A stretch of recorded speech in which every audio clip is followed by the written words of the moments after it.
ধরেন আপনি একটা মেইল লিখবেন। ChatGPT কে আপনি বলছেন write a mail on that.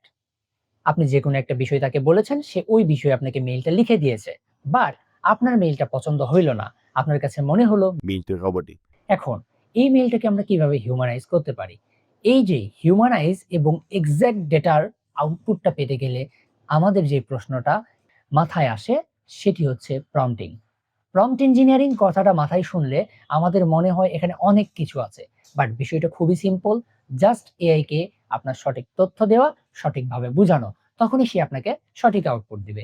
আজকে আমি আপনাদের সাথে শেয়ার করব প্রম্পটিং এর একটা দারুণ ফ্রেমওয়ার্ক, যেটাকে আমরা বলি RCO। R for role, C for context and O for output. অর্থাৎ আমরা যখন কোনো একটা প্রম্পট লিখতে যাব তখন আমরা এআই কে ৩টা জিনিসের ডিরেকশন দিব। নাম্বার 1, তাকে একটা রোল ডিক্লেয়ার করে দিব। তাকে বলবো যে ধরো তুমি একজন মার্কেটার, তুমি একজন ডিজিটাল মার্কেটার, তুমি একজন কপিরাইটার, তুমি একজন পাইথন এক্সপার্ট। জাস্ট আপনি তাকে তার একটা রোল দিবেন। কোন রোল দিবেন? যেই কাজটা করছেন সেই কাজটা কোন রোলের মানুষটা বেটার করতে পারতো সেই রোলটা তাকে রোলে দিয়ে দিবেন। Secondly, C for context. Context বলতে আপনি তার থেকে কি চাচ্ছেন, কোন প্রেক্ষিতে চাচ্ছেন, আপনার সমস্যাটা কি এবং আপনি তাকে কিভাবে জিনিসটা করতে বলছেন। এই বিষয়গুলা অর্থাৎ ফুল কনটেক্সট আপনি তাকে ওখানে বুঝাইতে হবে। লাস্ট যেটা আমাদের আউটপুট। এখন আউটপুটটা আপনি টেবিল আকারে চাচ্ছেন, নাকি আপনি বুলেট পয়েন্ট আকারে চাচ্ছেন, প্যারাগ্রাফ আকারে চাচ্ছেন, নাকি হচ্ছে জেসন প্রম্পট আকারে চাচ্ছেন, আপনাকে সেই জিনিসটা তাকে আউটপুট উল্লেখ করতে হবে।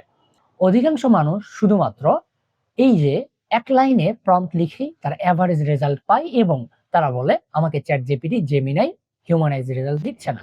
বাট আমরা যদি এই ৩টে স্টেপ ফলো করি তাহলে আমরা কিন্তু বেটার রেজাল্ট পাবো। চলেন আমরা লাইভে এই ৩টার একটু এক্সপেরিমেন্ট দেখে আসি। ধরুন আমি স্মার্ট ওয়াচ সেল করি। এখন আমি ফেসবুকে আমার একটা কনটেন্ট রাইট করব। সো এর জন্য আমি ChatGPT কে বললাম যে write a Facebook post on my watch, and আমি ওয়াচের ইমেজটাও এখানে দিয়ে দিলাম। ওয়াচের নামটাও দিয়ে দিলাম। এখন ChatGPT আমাকে যে রেজাল্টটা দিল, আমার কাছে কিন্তু ভালো লাগলো না। কারণ আমি তাকে জেনারিক ওয়েতে বলছি, সাধারণ ওয়েতে বলছি, সে তার মতো করে আমাকে লিখে দিল। বাট আমি যদি এখানে তাকে একটা ডিরেকশন দিতাম, একটা পিওর ডিরেকশন দিতাম, তাহলে কিন্তু সে আমাকে বেটার রেজাল্টটা দিত। সো আমাদের ফর্মুলা RCO এখানে ফলো করে আমরা এটার একটা আউটপুট দেখি। ওকে, সো আমি এখানে আপনার ধরেন লিখলাম, রোল হিসেবে দিলাম act as a professional copywriter with 10 years of experience. এরপরে আমি এখানে আপনার কনটেক্সটের জায়গায় লিখলাম I am selling a smartwatch for university students in Bangladesh. The watch is budget friendly but looks premium. Focus on focus on style and battery life. দেখেন আমি এখানে কয়েকটা জিনিস তাকে কিন্তু বললাম। তাকে ব্যাটারি লাইফ সম্পর্কে বললাম।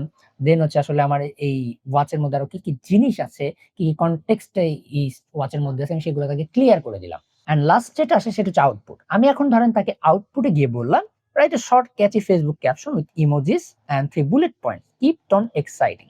আমি কি টোনে সে লিখবে সেটাও আমি তাকে বললাম, কি ফরম্যাটে লিখবে সেটাও বললাম। অর্থাৎ আউটপুটে আমাদের কি জিনিস আছে আপনারা বুঝতেই পারছেন যে আসলে আমি কি রকম ভাবে তার থেকে চাচ্ছি সেইটা। আর কনটেক্সটে আমি তাকে বুঝাই দিলাম আমার অডিয়েন্স কারা, আমার ওয়াচটা কেমন, ওয়াচটা কিরকম কোয়ালিটির, কাদের জন্য এই জিনিসগুলো বুঝাই দিছি এবং রোলে তাকে বলে দিয়েছি যে act as a professional copywriter, তুমি এই জিনিসটাকে লিখে দাও এবং তোমার এক্সপেরিয়েন্স হচ্ছে 10 বছর। এখন ম্যাজিক দেখুন সে আমাকে কি রেজাল্টটা দিল। আমাদের আগের রেজাল্ট এবং এখনকার রেজাল্টের মধ্যে অনেক তফাৎ আছে।